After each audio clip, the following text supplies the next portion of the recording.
오늘 본문의 요한복음 15장은 포도나무 비유입니다. 예수님께서 포도나무 비유를 통해 그 그리스도와 구원받은 자의 관계를 설명하고 있죠. 나는 포도나무라, 너희는 가지라. 가지인 너희가 포도나무 붙어 있으면 저절로 열매를 맺느니라.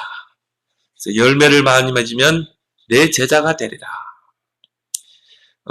이 포도나무의 비유를 설명하시기 전에 14장에 보면은 내가 너희를 고아와 같이 버려두지 않겠다. 나는 곧 길이요 진리요 생명인데 너희를 고아와 같이 버려두지 않고 너희와 영원토록 함께하겠다. 보혜사 성령으로 너희와 영원토록 함께하겠다. 너희 속에 거하겠다. 하나님이 그리스도를 통해 구원받은 저와 여러분들에게 함께 하시는 줄 믿습니다. 십자가에서 완전한 구원을 이루셨어요. 여러분의 과거, 현재, 미래의 모든 문제를 다 끝낸 것입니다. 여러분의 이름이 천국의 생명책에 기록된 거예요. 여러분이 오늘 이 세상에서 눈을 감으면 여러분은 천국에 가 있을 것입니다. 왜냐하면 여러분이 예수 그리스도를 통해 제사함 받고 구원받을 때 천국의 생명책에 여러분의 이름이 기록되거든요. 호적에 생명책에 이름이 기록된다. 그래서 구원이라는 것은 모든 문제가 끝난 것입니다. 그리스도 안에서. 어디세요? 십자가를 통해서. 그리고 주님이 부활하셨어요. 부활하신 주님이 구원받은 저와 여러분에게 함께하는 줄 믿습니다. 어떻게 함께하셔요?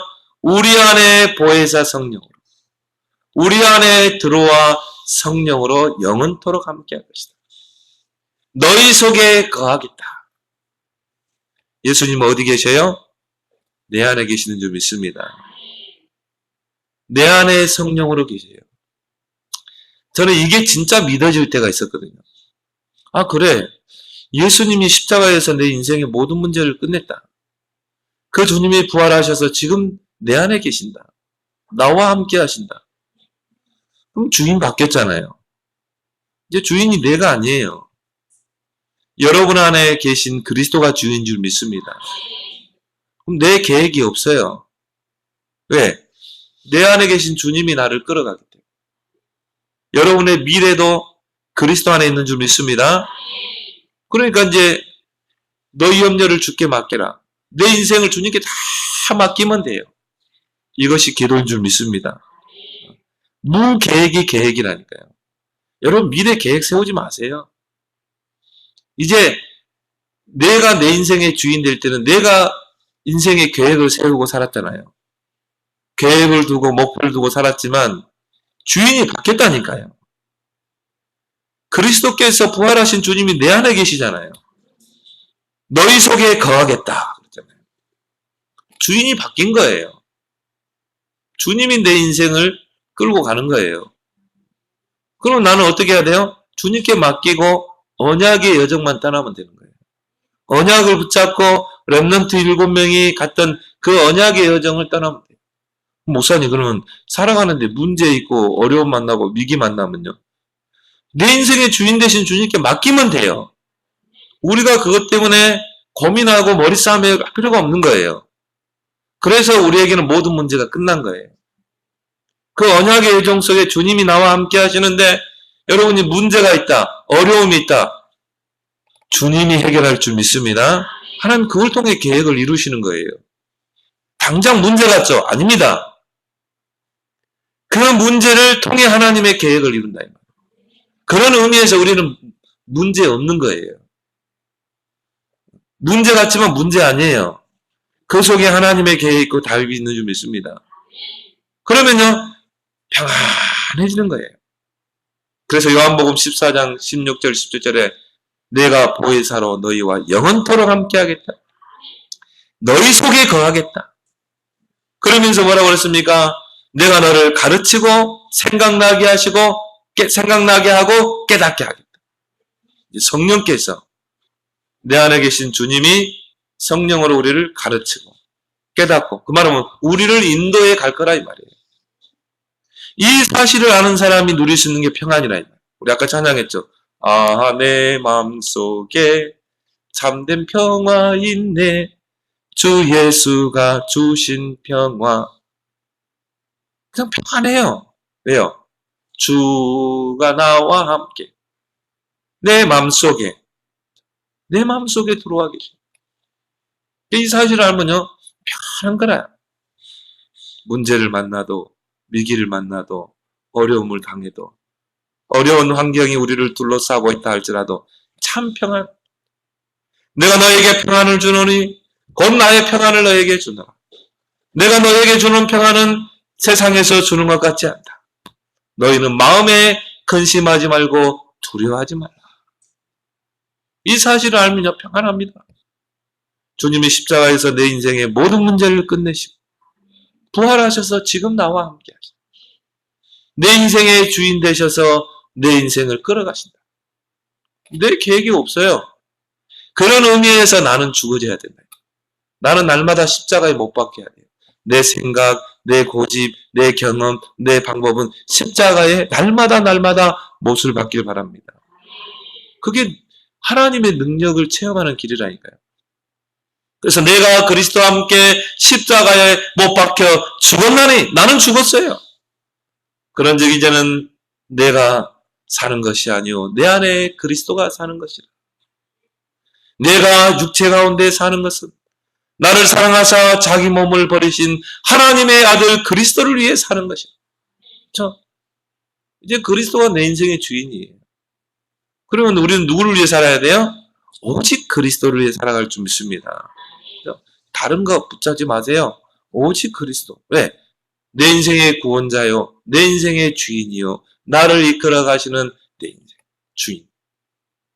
문제 만나면 그분께 맡기면 돼요. 여러분이 그 문제를 풀려고 하지 마세요. 그리스도 안에 천국 열쇠가 있다 이 말이에요. 하나님이 다윗의 열쇠를 누구에게 줬어요? 그리스도에게. 그래서 우리가 그리스도를 중보자라고 그러잖아요. 그리스도를 통해 우리가 구원받고 그리스도를 통해 하나님 만나고 그리스도를 통해 우리가 응답받고 그래서 나온 게 오늘 요한복음 15장의 포도나무 비유라. 나는 포도나무라 너희는 가지라. 그러면 너희가 내 안에 거하라.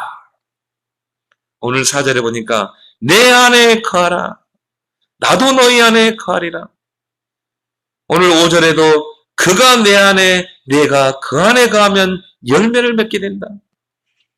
6절에도 내 안에 거하지 아니하면 버려져서 잘려져서 밖에 버려진다. 7절에도 너희가 내 안에 거하고 내 말이 너 안에 거하고 그걸 가지고 기도해라. 내 안에 거하라. 그 말은 뭐예요? 붙어만 있으라. 그리스도 안에 붙어만 있으라. 왜요? 내 인생의 구원자, 내 인생의 주인. 그 주님이 내 안에 계시고. 인천공항에 있던 파리가요. LA 공항에 보니까 나타났다. 이 파리가 비행기 안에 들어온 거예요. 그래 가만히 그냥 벽에 붙어 있으니까요. 저 미국에 18시간 걸려서 미국의 LA 공항에서 이게 나타났다 이 말이에요. 왜? 붙어 있었기 때문에. 그 파리가 정말 건강 회복해가지고 막 날개짓하면서 내가 저 미국 LA를 향해서 내가 날아가 봐야 돼요. 100m도 못 날아가요. 100m도 못 날아가서 그냥 죽고 말아요. 그런데 저 18시간 걸려서 미국 LA에 가는 방법이 있어요. 붙어 있으면 돼. 비행기 안에 들어와서 붙어 있으면 돼. 우리가 그리스도 안에 붙어 있으면 저절로 열매는 맺을 줄 믿습니다. 내가 막 힘쓰고 애쓰고 그래서 뭐 응답이 옵니까? 그렇지 않습니다. 그리스도 안에 붙어 있습니다. 그 그리스도를 누리면 그 포도나무 뿌리에서 양분이 올라와서 그 가지로 전달되잖아요. 왜요? 붙어만 있으면 그리스도를 누리면 임마누엘을 누리면 저절로 시간표에 따라 열매를 맺게 될 줄 믿습니다. 그래서 이 전도운동 초창기 때부터 지금까지 끊임없이 이렇게 훈련 속에 계속 메시지를 받고 온 평신도들이 있어요. 근데 지금 보니까요, 이분들이 완전히 전도 제자가 되어 있는 거죠. 이분들이 보니까요, 뭐 25년 넘게 계속 훈련 속에 있었거든요. 근데 이분들이 보니 교회 안에 중직이 되어 있고, 또 어떤 분은 교회 안에 전도자가 되어 있고, 교회를 세우고, 또 랩런트를 키우고, 또 현장 살리고, 이런 일을 보니까 탁 하고 있더라니까요. 근데 그분들의 그 공통된 특징이 있어요. 뭐냐? 영적 문제가 많은 사람들. 그러니까 영적 문제 있는 많은 사람들은 복음 아니면 못 들어요. 복음을 들어야 돼요. 그리스도의 복음을 들어야 살아나는 거예요. 영이 살아나는 거예요. 왜? 영적 문제가 많기 때문에. 그래, 복음 들으면 시원하거든요. 복음 들으면 살 것 같아요. 복음 안 들으면 숨 막혀요. 모든 게 숨 막히는 환경. 남편도, 환경도, 자식도. 또 개인의 영적 문제 있지. 그래서 계속 훈련 속에 막 들어가는 거예요.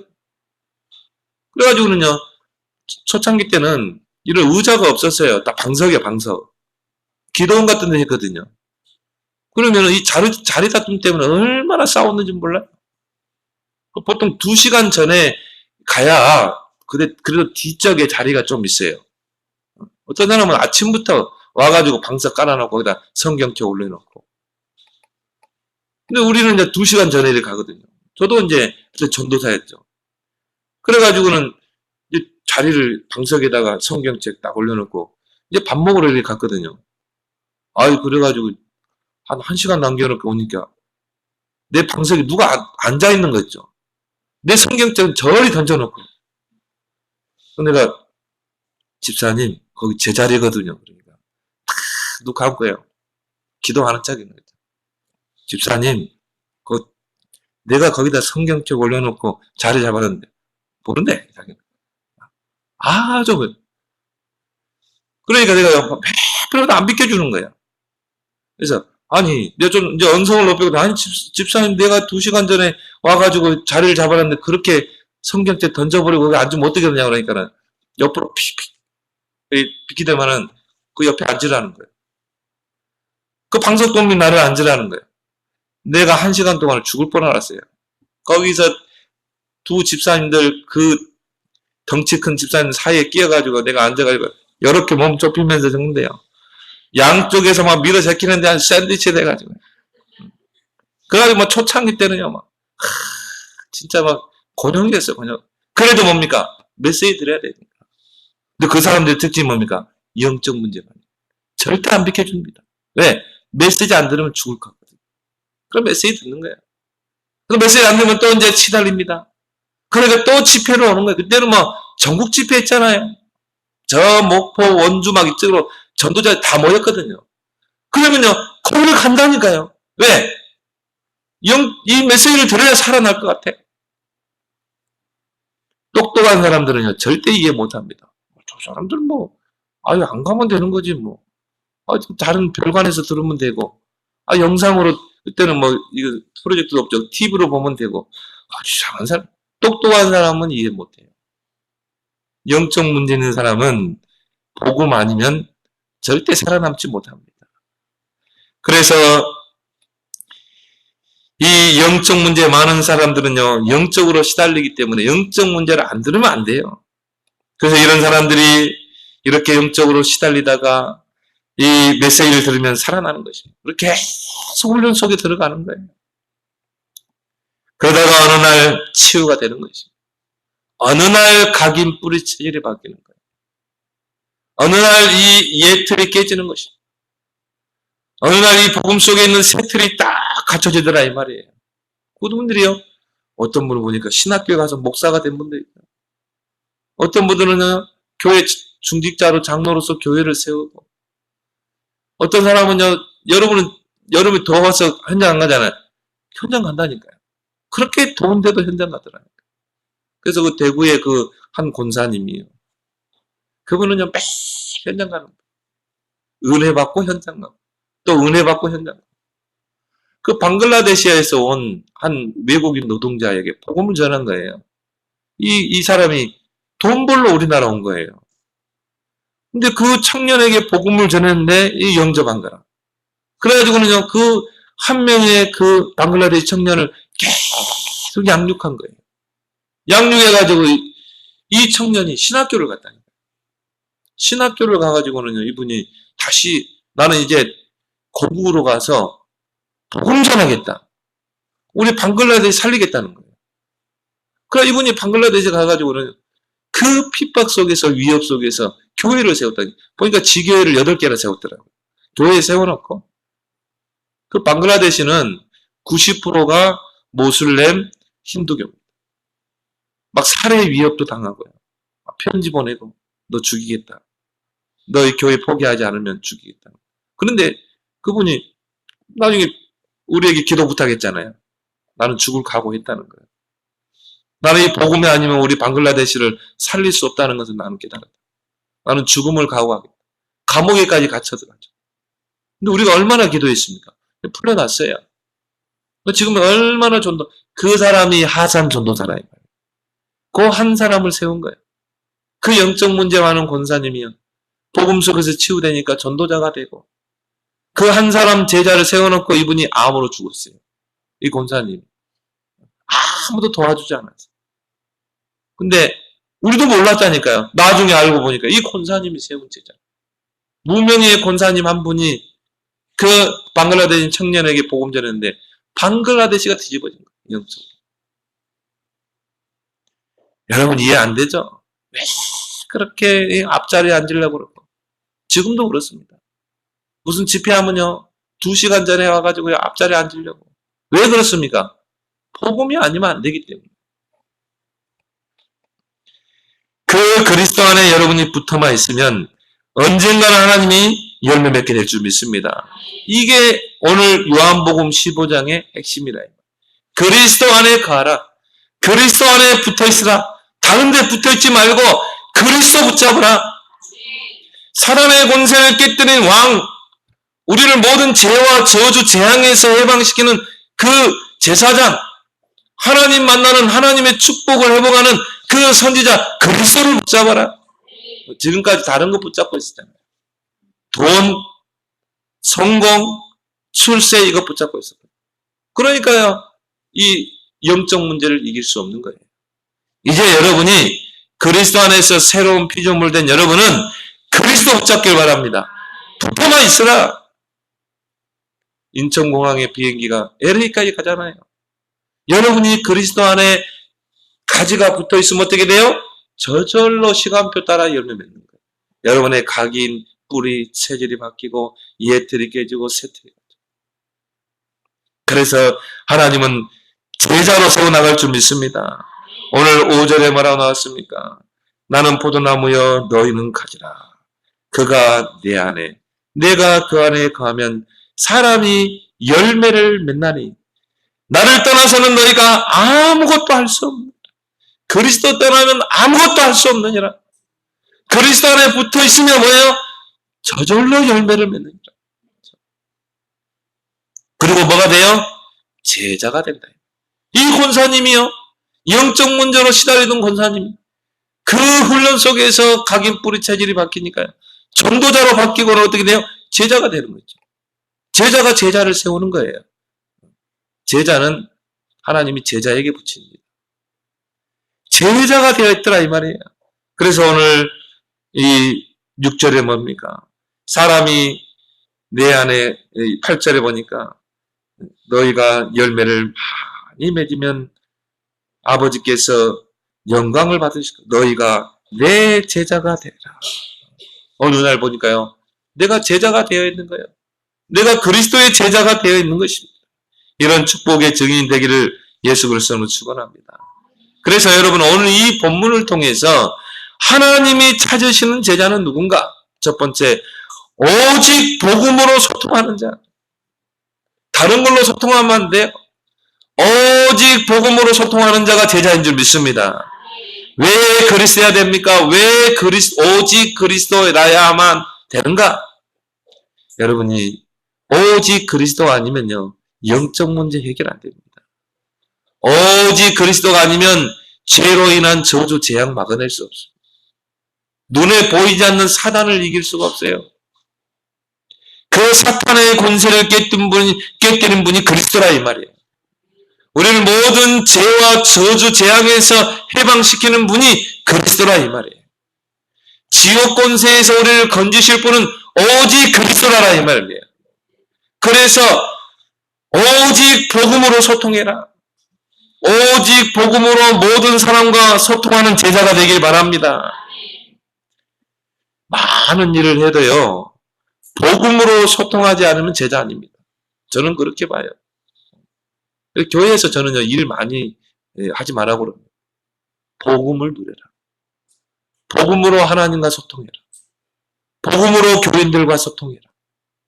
복음으로 남편과 소통하고, 이 그리스도의 복음으로 모든 만나는 사람과 소통하는 자가 되라. 하나님 이 사람을 쓰는 믿습니다. 성경에요, 가룟 유다 보세요. 이 재정을 맡아서 관리했잖아요. 예수님의 제자 중에 한 명이었다니까. 근데 그 재정을 맡아서 관리하는 그 일을 했는데, 근데 나중에 어떻게 되세요? 예수님을 은 30에 팔아버렸죠. 군병들이 팔았다니까요. 십자가에 못 박혀 죽도록 팔아버린 거예요. 결국 어떻게 됩니까? 비참하게 인생을 마감하잖아요. 일 중심이 되지 말고 복음 중심이 되길 바랍니다. 복음을 누려라. 복음으로 소통하라. 그래서 제자가 제자를 낳는다는 말이 있습니다. 여러분이 진짜 복음을 누리고 있으면요, 여러분이 정말 복음을 누리는 제자가 되면 하나님이 복음으로 소통할 자를 만나게 하실 줄 믿습니다. 이게 전도예요. 그래서 마태복음 28장 16절 20절에 너희는 가서 모든 족속으로 제자 삼아라. 여러분이 복음으로 소통하는 제자가 되면 여러분에게 하나님이 그런 제자를, 복음으로 소통할 제자를 하나님이 붙이실 줄 믿습니다.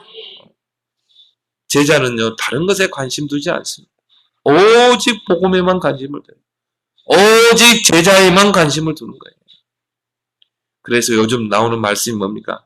일일 삼작에 도전해라. 여러분이 한 사람을 놓고 이 한 사람에게요, 매일매일 집중해서 내가 받은 은혜를 한번 전달해 보세요. 그것도 매일 3번씩. 아침에 여러분이 기도 수첩 묵상하다가 은혜 받은 거 있죠?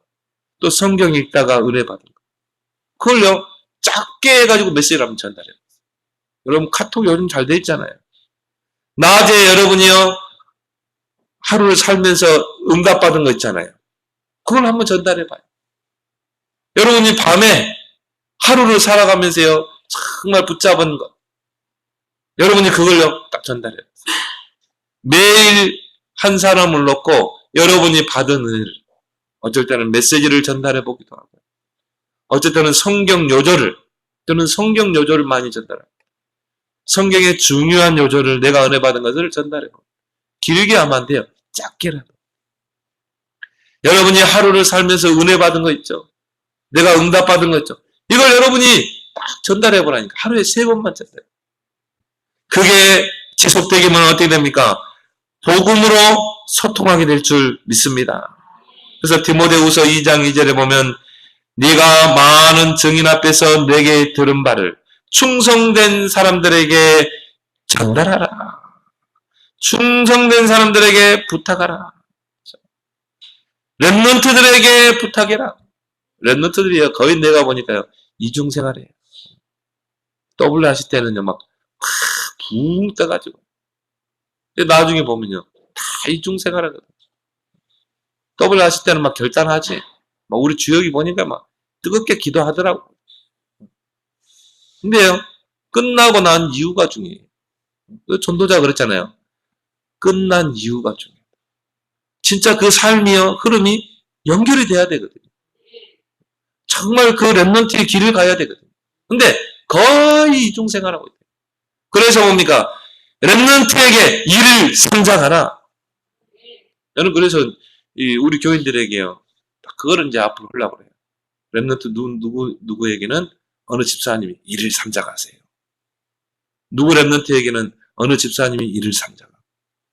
교인들 중에도요, 이 흐름을 타지 못하는 교인들이 있습니다. 그런 교인들에게 뭐요? 일일 삼작을 전달해라. 그래서 그 교인이 그리스도 안에 딱 붙어 있도록, 정말 이중생활, 삼중생활 하는 그 렘넌트가 그리스도 안에 붙어 있도록, 이 복음 속에 붙어 있도록, 복음으로 소통하도록, 일일 삼작의 미션을 여러분이 붙잡기 바랍니다. 이걸 계속 한번 해봐요. 매일 여러분이 3번 은혜 받은 것을 전달하고, 메시지를 전달하고, 또 기도 제목을 전달하고, 이게 계속되면 어떻게 됐습니까? 나중에 복음으로 소통된다니까. 다른 것으로 소통하는 게 아니라 복음으로 소통하게 돼요. 이 사람이 복음으로 소통할 수만 있으면 제자가 되는 거예요. 어느 날 가슴이 통하게 돼요. 대화가 통하게 돼요. 또 뭡니까? 메시지가 통하게 돼요. 기도 제목이 통하게 돼요. 인생의 방향이 딱 통하게 되는 거예요. 이 사람을 제자로 세우는 것입니다. 이게 제자로 세워지는 과정이다, 이 말이에요. 그래서 오늘 8절에 보니까 너희가 열매를 많이 맺으면 내 아버지께서 영광을 받으실 것이다. 너희가 어느 날 제자가 되어 있으리라. 왜? 복음으로 소통이 되기 때문에. 이게 제자인 줄 믿습니다. 이병 목사님이 신랄하게 이야기하더라고요. 진짜 제자 세웠냐? 나를 통해 진짜 이 복음으로 소통할 수 있는 제자가 있는가? 진짜 제자의 행복은 뭡니까? 복음으로 소통할 수 있는 제자가 있는가? 이게 행복인 줄 믿습니다. 진짜 복음으로, 가슴으로, 메시지로 소통할 수 있는, 가슴이 통하고, 대화가 통하고, 메시지가 통하고, 전도 방향, 인생의 방향이 통할 수 있는, 기도 제목이 통할 수 있는 그런 제자가 있는가? 이런 제자를 한 명이라도 좀 세우고 가길 바랍니다. 그 권사님이요, 이 방글라데시에서 돈 벌러 온 청년과 복음으로 소통이 된 거예요. 계속 양육하면서 복음으로 소통하고 세운 거예요. 근데 이 청년이 뭐냐면요, 그리스도로 담나버린 거예요. 나는 이제 돈 벌러 왔지만 나는 이제 다시 고국으로 가서 나는 복음으로 이 방글라데시 살리겠다. 생명 걸고 지금도 전도하고 있습니다. 자기는 이미 이 목을 하나님께 내놨대요. 우리가 얼마나 걱정했습니까? 그것 때문에 감옥에 갇혔는데 우리가 막 걱정했는데 자기는 하나도 걱정 없대요. 왜? 죽으면 죽겠다는 거죠. 자기는 이미 목을 하나님께 내놓고서 전도한다. 그런 사람 누가 말겠어요? 세상에 감당치 못하게 돼 있어요. 이런 제자를 권사님이 세운 거예요. 복음으로 소통하는 제자를 한 명이라도 세우고 가는 여러분이 되기를 예수 그리스도로 축원합니다. 그래서 제자가 되게 되고요. 제자를 뛰어넘어서 뭐가 돼요? 친구가 돼야 돼요. 친구. 여러분, 주님과 하나님과 나와의 관계가 친구가 되길 바랍니다. 주종 간의 관계가 아니라 친구의 관계가 돼야 돼요. 오늘 13절에 뭐라 나왔습니까? 사람이 친구를 위하여 자기 목숨을 버리면 이보다 더 큰 사랑이 없나니 너희는 내가 명하는 대로 행하면 곧 나의 친구라. 이제부터는 너희를 종이라 하지 아니하리니 종은 주인이 하는 것을 알지 못합니다. 너희를 친구라 하였노니 내가 내 아버지께 들은 것을 다 너에게 알게 하지. 주인과 종과의 주종 간의 관계하고 친구의 관계는 달라요. 내가 예수님과 나와의 관계가 주종 간의 관계가 되면요, 물론 그것도 좋은 거예요. 주님이 내 인생의 주인, 나는 그의 종. 그 관계도 좋은 관계죠. 근데요, 종은 진짜 주님의 마음을 읽지 못해요. 여기 그러잖아요. 종은 주인이 하는 것을 알지 못합니다. 근데 여러분의 예수님과 관계가 주종 간의 관계를 뛰어넘어서 친구의 관계가 되면 어떻게 돼요? 친구는 다 알고 있잖아요. 부모가 모르는 것은 친구는 알고 있잖아요. 진짜 절친이 되려고 하면 첫 번째 조건이 뭡니까? 소통이 돼야 돼요. 서로 소통이 돼야 이게 절친이에요. 그래서 청소년들이 자기 인생 고민을 부모에게 상담하지 않습니다. 친구에게 상담하지 않습니다. 친구에게 상담해요. 이게 친구라니까요. 이게 절친이라니까요. 여러분이 복음으로 계속 소통하면 어떻게 됩니까? 여러분이 제자가 되고 그 제자에게 제자를 붙이고 그 사람을 복음으로 계속 소통하면 1일 3작을 통해 소통하면 이제 이 사람과 나하고 소통이 돼요. 가슴이 통하고 대화가 통하고 메시지 통하고 인생 방향 전도 방향이 통하게 돼요. 이 사람이 제자로 세워져요. 이제 내가 그 제자와의 관계가 친구의 관계가 돼요. 내가 주님과의 관계가 친구와의 관계가 돼요. 그 친구는요, 친구를 위해 생명을 얻는. 오늘 그걸 말하는 거예요. 사람이 친구를 위하여 자기 목숨을 버리면 이보다 더 큰 사랑. 예수님이 우리의 친구가 되셔서 나의 죄를 위해 십자가에 목숨을 버렸잖아요. 자기를 희생시키셨잖아요. 십자가에 피 흘려 죽으셨잖아요. 그게 하나님의 주님의 사랑인 줄 믿습니다. 근데 내가 주님과 친구가 안 되는 거예요. 주님은 나에게 친구가 되기를 원하는데 내가 주님과 친구가 안 되는 거예요. 예수님과 나와의 관계가 가까이 하기에 너무 먼 당신이 되면 안 돼요. 늘 주님과 대화하고 늘 포도나무 가지에 줄기에 붙어있는 늘 주님과 대화하고 늘 주님과 소통하고 늘 주님을 누리고 늘 그리스도를 자랑하고 그런 사람이 되길 바랍니다. 그러면요 풍성히 열매를 맺게 돼요. 이런 복음으로 소통하는 제자가 되길 바랍니다. 두 번째 하나님이 찾는 제자는 누굽니까? 흐름을 전달하고 있는 자입니다. 흐름을 전달시켜야 돼요. 이 강단의 흐름이 모든 교인들에게 내가 받은 그 은혜가 자녀에게 현장으로 흘러 들어가야 돼요. 이 흐름을 전달하고 있는 자가 되자. 이어나가야 돼요. 끊어지면 큰일 나요. 이스라엘에게 왜 7번 큰 재앙이 왔습니까? 이스라엘이 왜 노예가 되고 포로가 되고 속국이 되었습니까? 왜 우리보다 먼저 들어간 저 유럽 교회가 무너졌습니까? 흐름이 끊어져 버린 것이죠.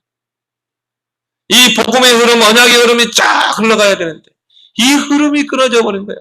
왜요? 복음 아닌 다른 것들이 들어와 버립니다. 시간이 지나면 어떻게 돼요? 흐름이 끊어져 버린 것이죠. 오늘 우리 렘넌트 예배 때 해야지. 이스라엘 백성에게 복음을 줬는데요. 이게 다른 게 들어온 거예요. 이방 풍습이 들어온 거예요. 그러니까 혼합 종교가 되는 거죠.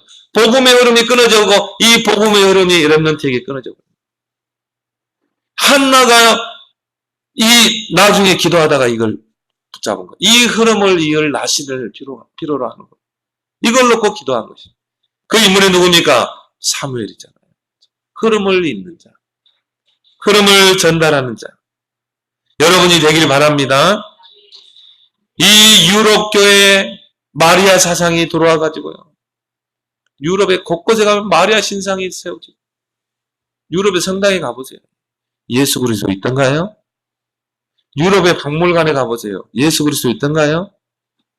유럽의 박물관에 가서 나는 안 가봤지만 그림 보니까 이 성화가 있는데 마리아가 아기 예수를 안고 있는데 마리아 예수 아기 예수의 머리에는 성체가 하나 있고 마리아의 머리에는 성체가 2개 있어요.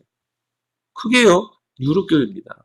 완전히 마리아 사상을 다 바꿔버린 거예요. 성당에 딱 들어가면요 예수 그리스도가 반기는 게 아니라 마리아가 반기잖아요. 어느 성당에서는 마리아가 뱀을 밟고 있더라고요. 이야 무서운 사상입니다. 창세기 3장 15절에 여자의 후손이 뱀의 머리를 밟는다고 그랬잖아요. 근데 마리아가 밟고 있어.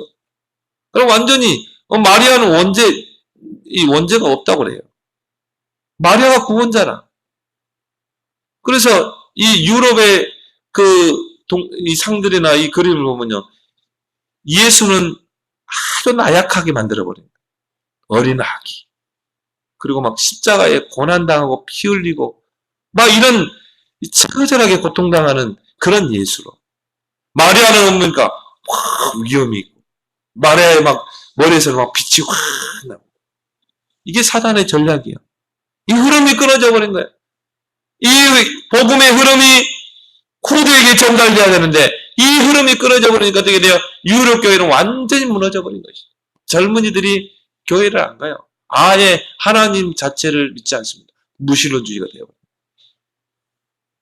그 큰 교회들이 다 모슬림에 팔려들어가요.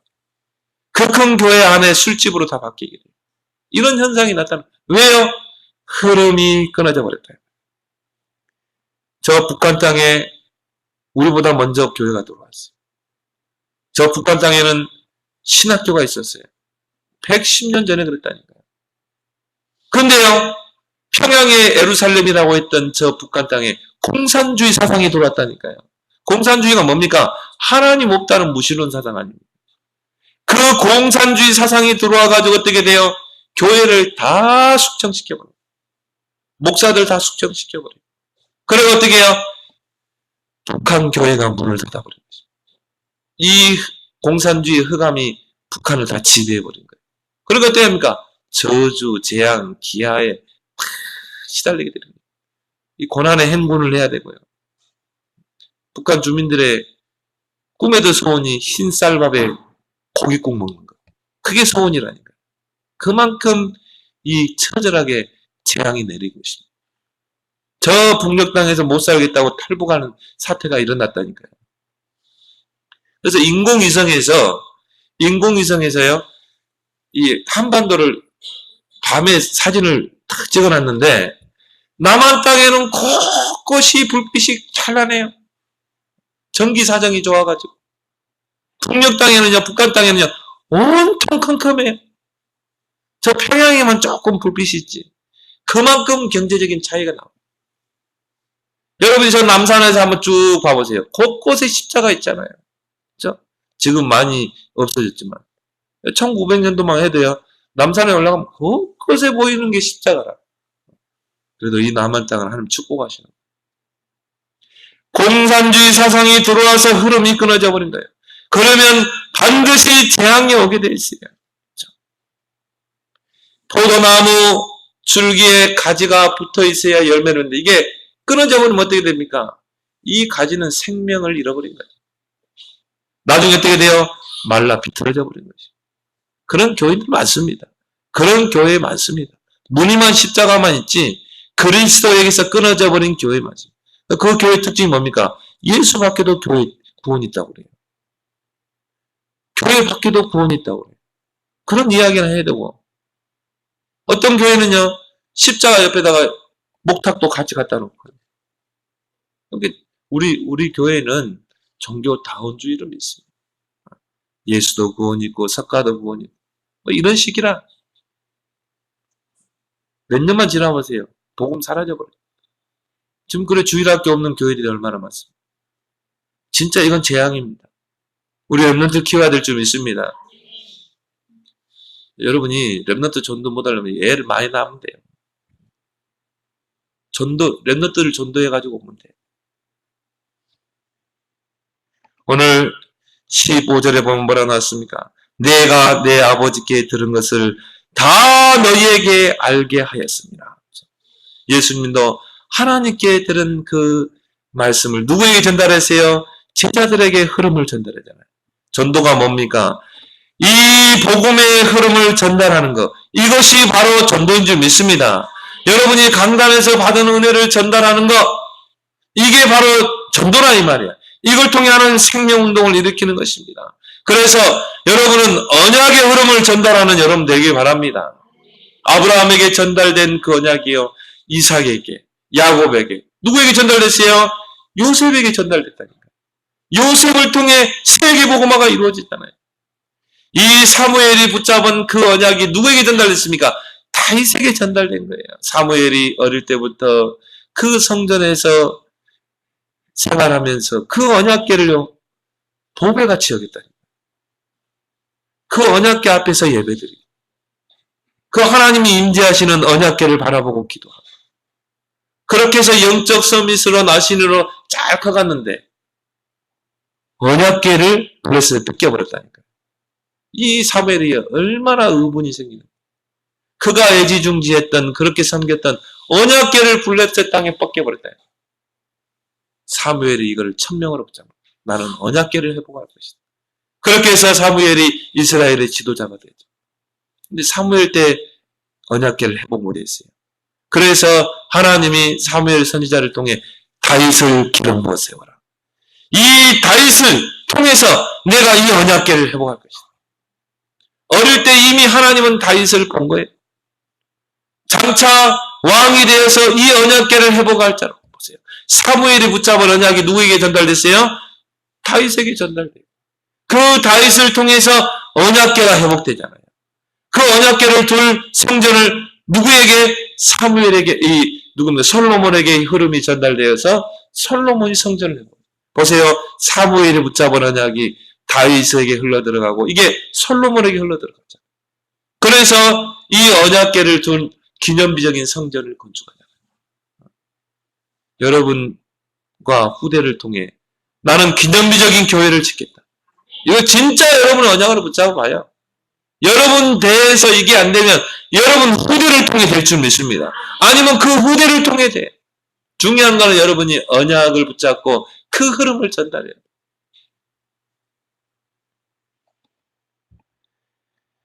여러분이 이 말씀과 기도와 전도의 흐름을 전달하는 여러분 되길 바랍니다. 이건 중요한 겁니다. 여러분 자녀에게 뭘 전달하겠습니까? 성공하는 법? 유대인들은 막 이랬는데 아니에요. 말씀과 기도와 전도의 흐름을 전달해요. 그래서 우리 아이들이 어릴 때부터 말씀 중심, 기도 중심, 전도 중심으로 살도록 해줘야 돼요. 그러면 우리 아이들이 영적 서밋으로 세워갈 줄 믿습니다. 이 성전 문지방에서 흘러나가는 물이 우리 후대에게로 전달되는 거. 그래서 우리가 이 카톡방을 만든 거예요. 카톡방을 만들어서 어떻게 해요? 이 말씀과 기도와 전도를 모든 교인들에게 전달하고 모든 렘넌트에게 전달해라. 아직 기도 수첩 안 하는 분들은 빨리 자수하고 하길 바랍니다. 같이 가야 돼요. 같이 흐름을 타야 돼요. 같이 여러분이 기도 수첩하고 같이 강단 붙잡고 기도하고 같이 여러분이 기도의 전도의 흐름을 타고 그래서 모든 성도가 말씀과 기도와 전도의 흐름을 탈 때 삼천 제자 운동이 실현될 줄 믿습니다. 이 역할을 하는 게 중직자라 말이에요. 왜 중직자를 세웁니까? 중직자는 한마디로 중간 사역자예요. 목회자와 평신도의 중간 사역자. 다리 역할을, 브릿지 역할을 하는 게 중직자. 강단과 성도들 간에 이 브릿지 역할을 하는 게 이게 현장과 교회의 다리 역할. 평신도와 목회자의 다리 역할. 강단과 교회의 다리 역할. 이게 중직자예요. 중간에 다리 역할을 해줘야 돼요. 그래서 말씀의 흐름, 기도의 흐름, 전도의 흐름을 전 교인들이 타도록 해줘야 될 줄 믿습니다. 그래서 초대교회는 중직자를 세우는 거예요. 왜 우리가 중직자 대학원을 합니까? 이런 중직자를 세워야 한다 이 말이에요. 그냥 때가 되니까 중직자 안수받고 그게 아닙니다. 그런 중직자들은 저 기존교회에 많아요. 우리는 그런 중직자가 아니에요. 그래서 중직자 대학원을 세운 거예요. 자신의 정체성과 사명을 바로 깨닫고 그 교회에서 역할을 할 수 있는 중직자를 세운 거예요. 그래서 뭡니까? 이 강단의 흐름을 성도들에게, 이 강단의 흐름을 현장으로 흘러보내라. 그런데 어떻게 했어요? 3천 제자가 일어났잖아요. 저희가 사도의 가르침을 받아 서로 교제하고 떡을 떼고 기도하기를 오로지 입습니다. 그 말은 뭡니까? 강단의 그 흐름을 정말 성도들에게, 그 현장으로, 렘넌트에게 흘려보내라. 그런데 어떤 역사가 일어났어요? 날마다 구원받는 수를 다하게 하시니라. 3천 제자가 있다. 초대교회는 핍박 속에서 부흥의 큰 역사를 이룬 줄 믿습니다. 그래서 여러분이 정말 이 일일 삼작에 한번 도전해 보세요. 내가 이 흐름을 전달할 것이다. 그래서 이 내비게이터들은요, 내비게이터에서 제자 훈련을 어떻게 하느냐. 하루에 3번 접촉하라. 이게 내비게이터 제자 훈련입니다. 어떤 사람이 병원에 입원했다. 하루에 3번 찾아가야 돼요. 아침에 찾아갑니다. 아침에 찾아가서 병문안합니다. 기도해주고 간단한 말씀 전달하고. 점심 때는 식사 약속을 잡습니다. 점심 때 병원에 찾아가서 같이 식사합니다. 그러면서 중요한 은혜 받은 것을 전달해요. 저녁에 퇴근하고 다시 병원에 가서 거기서 신방하고 인사하고 안부하고 전하고 또 기도해주고 와요. 그럼 어떻게 되겠습니까? 이걸 매일 3번 한다고 생각해봐요. 이 사람이 병원에 입원해가지고 어떨 때는 1달, 2달 있겠죠. 그걸 매일 3번 찾아간다고 생각해요. 그 동안에 소통이 다 이루어지는 거죠. 그 동안에 복음으로 소통이 다 되는 거예요. 그 동안에 이 사람을 제자로 완전히 세워버린 것입니다. 이 사람이 병원에서 태어나면 어디로 가겠어요? 그리 가는 거예요. 그 제자를 따라갈 수밖에 없는 거예요. 이게 내비게이터 전략이라는 거예요. 복음은 희미하지만 이 전략은 완벽한 전략인 것입니다. 이게 1일 3작인 줄 믿습니다. 여러분이 한 사람을 놓고요, 계속 말씀의 흐름, 기도의 흐름, 전도의 흐름을 계속 전달해 보세요. 이 흐름을 계속 있게 해보세요. 그러면 이 사람이 제자가 되고 내가 너에게 분부한 모든 것을 가르쳐 지키게 하라. 이 사람이 또 다른 사람을 찾아서 이 흐름을 전달하게 될 줄 믿습니다. 하나님이 이런 제자를 찾고 계세요. 그러면 이 사람은요, 풍성한 열매가 맺게 되어 있어요. 정말 그리스도 안에서 복음으로 소통하는 한 사람이 제자로 세우지. 풍성한 열매를 맺게 될 줄 믿습니다. 그렇죠? 열매를 많이 맺나니, 그렇죠? 여기 보면 열매를 많이 맺나니 그런 말이 많이 나옵니다. 오늘 여기 5절에 보니까요. 이 사람은 열매를 많이 맺나니. 그렇죠? 또 8절에 너희가 열매를 많이 맺으면 난 사람을 통해서요. 정말 복음으로 소통하고 있습니다. 이게 다른 사람으로 복음이 소통돼요. 이 축복이 다른 사람에게 흘러들어가고 그걸 잊게 되고 그러면 여러분을 통해서요. 제자들이 계속 열매로 나타나는 거예요. 이게 포도나무의 비유라 이 말이에요. 이게 하나님이 찾는 제자인 줄 믿습니다. 그러면 주님과 내가 친구의 관계가 되는 거예요. 마지막으로 주님이 찾는 제자는 누굽니까? 하나님의 것이 내 것이 된 자입니다. 사도행전 3장 6절에 보니까 이 베드로가 성전 미문에 있는 안전뱅이 내게 있는 금과 은은 내게 없거니와 내게 있는 것으로 네게 주노니 곧 나사렛 예수 그리스도 이름으로 일어나 걸어라. 내게 있는 것으로 네게 준다고 그랬거든요. 하나님이 내게 준 것으로 내가 네게 주노니 나사렛 예수 그리스도 이름으로 일어나 걸어라. 근데 기적이 일어났잖아요. 사람이 할 수 없는 그 일이 일어났잖아요. 왜? 하나님의 것이 내 것이 되면 그래요. 믿습니까? 언제 하나님의 것이 내 것이 됩니까? 나의 24 CVDIP를 찾아낼 때. 가장 중요한 게 나의 언약을 찾아내야 돼. 나의 언약은 무엇인가? 절대 불가능에 어떻게 도전할 수 있겠는가? 우리는 절대 불가능합니다. 여러분 스스로 되던가요? 나는 안 되더라고요. 아무리 힘쓰고 애쓰고 했는데 안 되더라고요. 계속 또 문제만 더 많아지는 거 있죠. 야, 문제가 좀 풀려야 되는데 안 풀려요. 절대 불가능이라. 그런데 여러분이요, 138 언약을 딱 붙잡게 되면 어떻게 됩니까? 그 절대 불가능이 축복으로 바뀔 줄 믿습니다. 오직 그리스도 붙잡아보세요.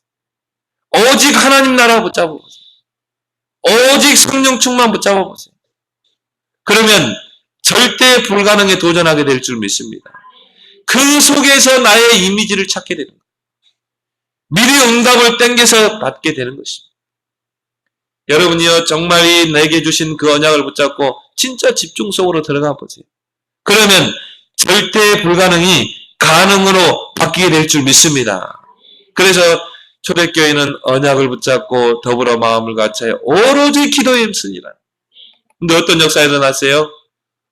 오순절날 불과 바람 같은 성령이 임하면서요.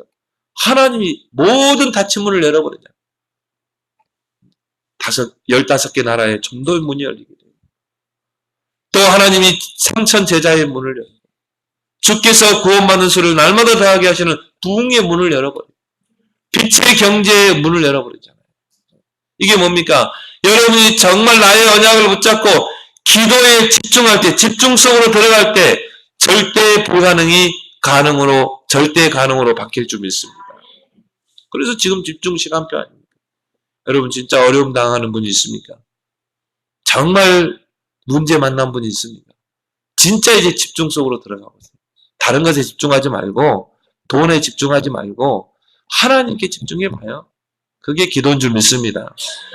진짜 하나님께 기도해봐요. 내 인생의 모든 문제 해결자가 그리스도께 집중해봐요. 그 주님이 십자가에서 내 인생의 모든 문제 끝냈다니까요. 그 주님이 내 안에 계신다니까요.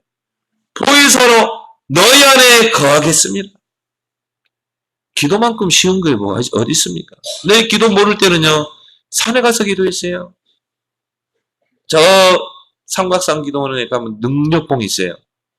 그게 제일 높은 봉이에요. 거기 가가지고는 소나무 잡고요, 막 밤새워서 기도하고. 이 기도를 모르니까.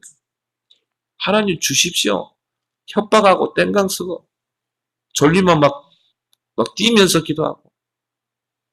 기도 모르니까. 나중에요. 진짜 기도를 깨달았다니까. 십자가에서 내 인생의 모든 문제 해결하신 주님이 내 안에 계시는구나. 응? 정말 우리 부모님보다, 어떻게 보면 우리 남편보다 부인보다 더 가까운 곳에 주님이 내 안에 계시. 내가 괜히 이걸 몰라가지고요. 저 산에 가서 능력 받겠다고, 응답 받겠다고 기도하고, 추운 겨울에요, 파카 입고 비닐을 뒤집어 쓰고 산에 가서 기도하고 그러더니 얼마나 고생했는지 몰라요. 근데 내 안에 계시는데, 내 안에 계시는 주님과 기도하는 게 어려워요? 기도만큼 쉬운 게 없는 거라. 그렇죠? 내 안에 계신 그런가 그냥 길거리 가면서도 할 수 있는 거고, 설거지 하면서도 할 수 있는 거고, 잠 안 오면 누워서 할 수 있는 거고, 기도만큼 쉬운 게 없는 거라. 그때부터 내가 기도에 대해서 완전히 부담감이 사라졌어. 그래, 내 안에 계시는데 내가 이걸 몰랐네. 기도만큼 쉬운 게 없죠. 난 내색할 필요도 없어요. 눈 뜨고 그냥 설거지 하면서.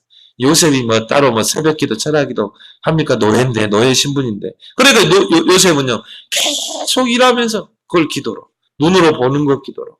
생각 속에 떠오르는 것 기도로. 사람 만나면 기도. 일을 다 기도로. 그러니까 여호와께서 요셉과 함께하는 그가 형통한 자가 돼요.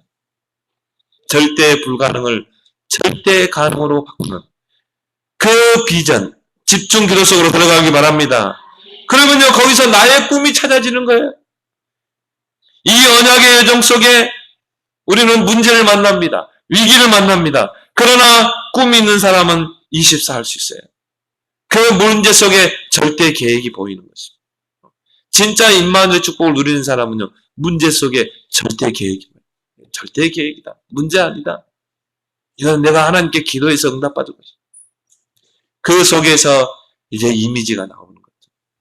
그 이미지 속에서 하나님의 능력이 내게 임할 줄 믿습니다. 그래서 바울은요, 내게 능력 주시는 자에서 모든 것을 할 수 있느니라. 그리고 이제 내 인생의 목표가 찾아지는 거예요. 237 나라. 나는 237 나라를 살릴 것이다. 이런 그릇들이 나오기 바랍니다. 우리 없는 중에 나올 겁니다. 이제. 나는 237 나라, 여기에 내 인생의 목표를 맞출 것이다.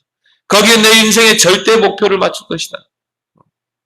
내가 아는 목사님은요, 진짜 어려운 가운데, 이번에 237 센터에 헌금을 했더라고요. 자, 교인들, 가족들밖에 없어요. 어떻게 하나님이 진짜 언약으로 붙잡은 거예요. 800만 원 이번에 헌금했더라고요. 그래서 나도 지금 모으려면 안 돼. 좀 모으려고 그러면 우리 사모가 뺏어가고. 나 진짜는 그래도 나는 100만 원을 해야 되지 않겠냐. 아무리 해도 안 되는데. 그래서 진짜 저 목사님은 237을 언약으로 붙잡고. 여러분이 진짜 붙잡길 바랍니다. 237 나라 아니라 5개 나라만 붙잡아 보세요. 중앙아시아 5개 나라만. 그래서 우리 목사님이 마음껏 중앙아시아 5개 나라 선교하는데 내가 정말 선교 헌금으로 그 정도 되면 딱 비행기 티켓 딱 떨어질 정도로 그 정도 좀 돼 보이길 바랍니다. 여러분이 진정한 목표를 두고 언약을 붙잡으세요. 이 CVDIP가 24가 될 때 하나님은 절대 불가능을 절대 가능으로 바꿀 줄 믿습니다. 이런 정말 복음으로 소통하고 이 흐름을 전달하고 나의 CVDIP를 찾고 24시에 도전하는 여러분이 되기를 예수 그리스도로 축원합니다. 하나님 아버지, 이 포도나무 비유를 통하여 우리에게 귀한 진리의 언약을 전달하심을 감사합니다. 주님이 찾는 제자로 준비되게 하시고 오직 내 인생의 포도나무 대신 그 그리스도 안에 붙어 있으므로 복음으로 소통하고 이 흐름을 전달하고 있는 자가 되어 풍성한 열매를 맺고 나의 CVDIP를 찾아내고 24시에 도전해서 절대 불가능을 가능으로 바꾸고 많은 열매를 맺어서 이제 하나님께 영광 돌리는 참 제자 되게 하여 주옵소서. 예수님의 이름으로 기도합나이다. 아멘.